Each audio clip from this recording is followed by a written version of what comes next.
Righto, this is the third video in the practice set, and we're still on the first task. Enter opening balances into the ledger accounts. That's both the general ledger and the subsidiary ledgers. Now we did the general ledger last time, so now we'll look at the subsidiary ledgers.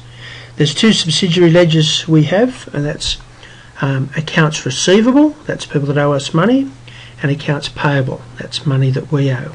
Now I'm just going to work on the second one, accounts payable, because it's a bit shorter, and then you will apply the same principles to the first one. So I've already dragged the subsidiary ledger up here next to the trial balance opening, and last time I dragged up the general ledger, and I'll drag this back when I'm finished.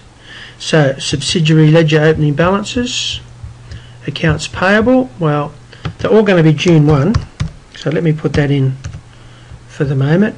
Now in practice you would not need to do this, because these would be the closing balances at the 31st of May, so they'd just naturally appear there. And there'll be opening balances, OB. Again, you can write opening balance in full if you like. You can write amount carried forward. Actually, you'd write amount brought forward. Righto. So opening balance, AWA cables. Trial balance, AWA cables, 35,400, and that will be a credit. Now you'd find it quicker just to print those sheets off and write the amounts in, but this will help develop your Excel skills a bit, and will give you some greater flexibility later on. As you work through this, you'll start to get more the power of a spreadsheet.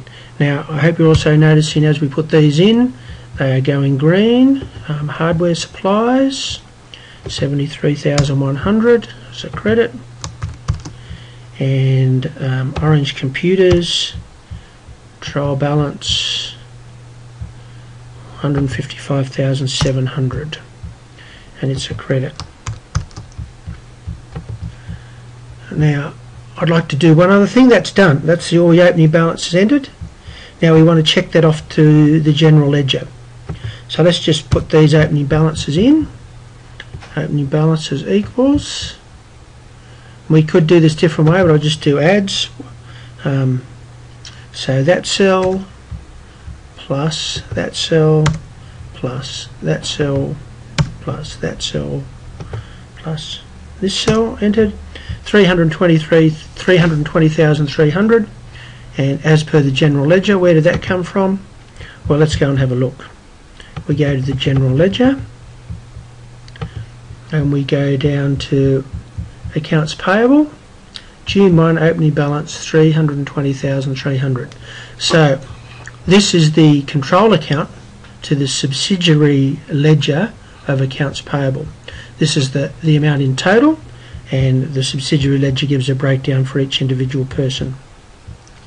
That's that exercise now done, except you need to do the accounts receivable. But let me point out one or two things for the accounts receivable.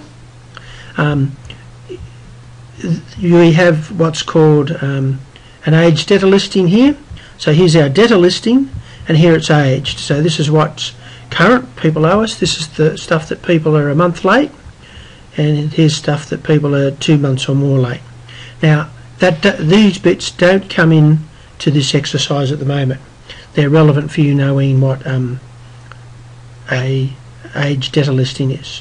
So that's your next step to do that, and then we'll move on to something that is require a little bit more thinking, and that will be to record the transactions for June. Righto, bye.